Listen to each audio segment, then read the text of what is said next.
देखिए, आपकी इस बात का एक ही उत्तर हो सकता है कि आपने जो चीज डिसाइड की उसे आप किस लेवल का मानते हैं, और दूसरा, आप उसके लिए कितने तैयार हैं। क्योंकि देखो, एक बेसिक बात है जो आज एक सुविचार के रूप में मैंने एक अखबार की हेडलाइन में पढ़ा था कि बाहर की चुनौतियां कितनी बड़ी हो जाए, आप उनसे कभी नहीं हारते। आप हारते हैं अंदर की कमियों से। अगर आपके अंदर कमियां हैं तो आप किसी बाहरी चुनौती को नहीं फेस कर पाएंगे, चाहे वो कितनी छोटी और कितनी ही बड़ी हो। इसलिए कॉन्सेप्ट स्पष्ट है, दो चीजों पर डिपेंड करता है। अंदर की कमी दूर कर दो, ताकत अपने आप बढ़ना शुरू करेगी। और चुनौती फिर चाहे कैसी ले लो, चुनौती बड़ी नहीं हुआ करती। चुनौती कितनी बड़ी हो, आराम से उसे फेस किया जा सकता है और उसे सफल भी हुआ जा सकता है, और हुए हैं। इतिहास इस बात का गवाह है।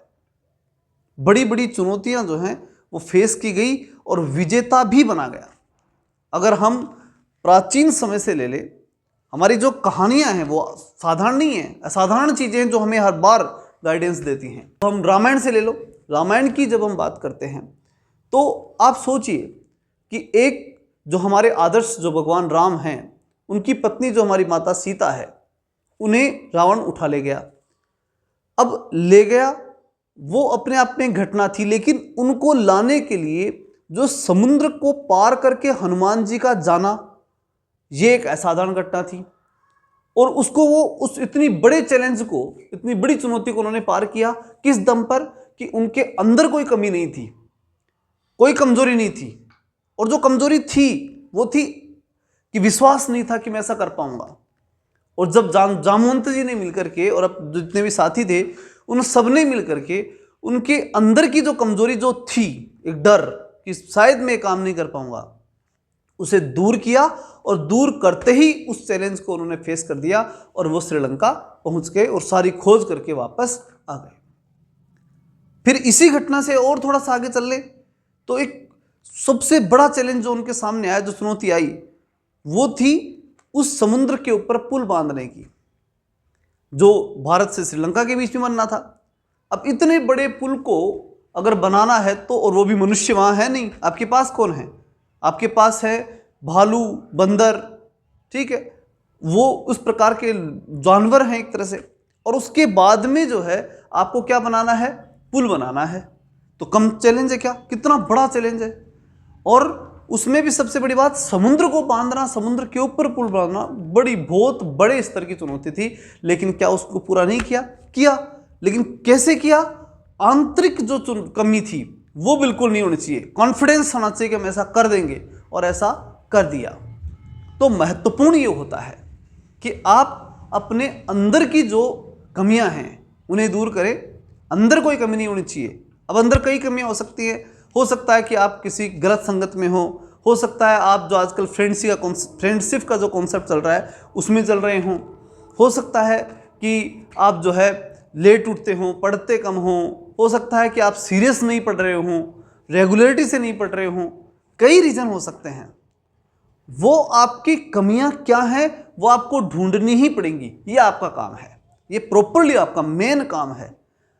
अगर आपने अपनी कमियां ढूंढ ली, अगर उनके ऊपर काम कर लिया, तो फिर मैं एक विश्वास के साथ कह सकता हूं कि निश्चित रूप से आप उन चुनौतियों को भी पार कर जाएंगे। चाहे फिर वो आप जो करें कि फर्स्ट ग्रेड ही करें या सेकंड ग्रेड ही करें या थर्ड ग्रेड ही करें या फिर आरएस की करें या फिर XYZ और किसी तैयारी को करें, आप काम कोई भी करो दुनिया का, बस उस काम को पार करने के लिए, उस पर विजय हासिल करने के लिए आपको एक ही काम करना पड़ेगा, और वो है कि आपके अंदर कॉन्फिडेंस होना चाहिए।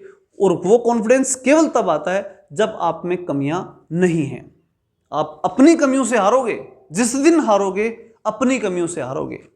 दूसरा दुनिया में कोई नहीं रह सकता।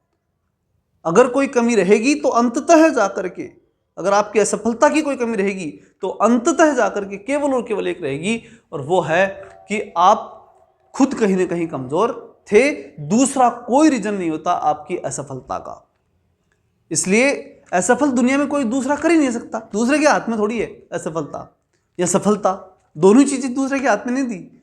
ईश्वर ने ये प्रावधान पूरी तरह से हमारे हाथ में रखा है, और वो सीधा सीधा कह रखा है। और गीता में साफ ये बात कही गई कर्मण्यवाधिकारस्ते, आपके ऊपर अधिकार में कर्म है, कर्म करो और पूरी मजबूती से करो।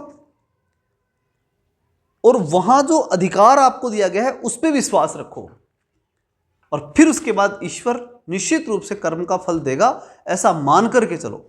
अगर फल नहीं मिला इसका मतलब कहीं ना कहीं कमजोरी हमारे में रह गई।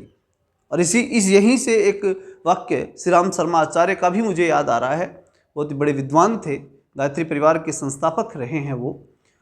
उन्होंने एक बात कही थी कि असफलता केवल इस बात को सिद्ध करती है कि सफलता का प्रयास पूरे मन से नहीं किया गया। और यही अपने आप में एक मूल मंत्र है जिसे आप सबको लेना है। अगर इस मंत्र को ले लिया तो निश्चित रूप से आपके सामने ये जो द्वंद्व है कि किसकी तैयारी करें, किसी की कर लो, सफल हो पक्के, बस अंदर कमजोरियां मत रखना, खुद कमजोर मत पड़ना, खुद की कमजोरियां नहीं होनी चाहिए। ढूंढो कि 1% भी कहीं ना कहीं अगर लापरवाही बरत रहे हो, कमजोरी है, तो उस कमजोरी को जरूर दूर करो। 1% कमजोरी 1 नंबर कम कर देती है, और 1 नंबर से भी रह जाता आदमी।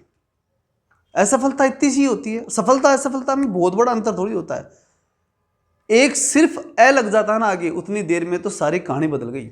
सफलता के आगे ए लगाया और असफलता हो गई, इतना सही तो अंतर पड़ता है। बस जैसे शब्द का अंतर हुआ वैसे ही अंतर जो है वो पूरे विषय को बदल देता है। अगर आपने थोड़ी सी भी लापरवाही की और आप सफल के बजाय असफल हो गए। इसलिए अपने अंदर की कमजोरी को ढूंढो। हो सकता है आप कोई नशा कर रहे हों, हो सकता है आपको गलत संगत में चले गए हों, हो सकता है आप पढ़ाई रेगुलर नहीं कर रहे हो, जो भी XYZ कोई भी चीज़, उसे ढूंढो और अपनी कमियों को दूर करो। निश्चित रूप से अगर आप ऐसा कर पाएंगे तो आपकी सफलता को कोई रोक नहीं पाएगा।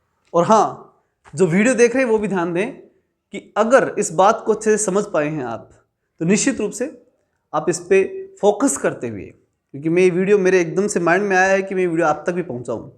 ये क्लास का विषय था लेकिन आप तक जरूर पहुंचना चाहिए, ऐसा मेरा मानना है। और निश्चित रूप से ये बहुत काम की चीज़ है, इसलिए इस पे काम आपको जरूर करना चाहिए। चलिए मिलते हैं नेक्स्ट वीडियो में, तब तक के लिए जय हिंद, जय भारत।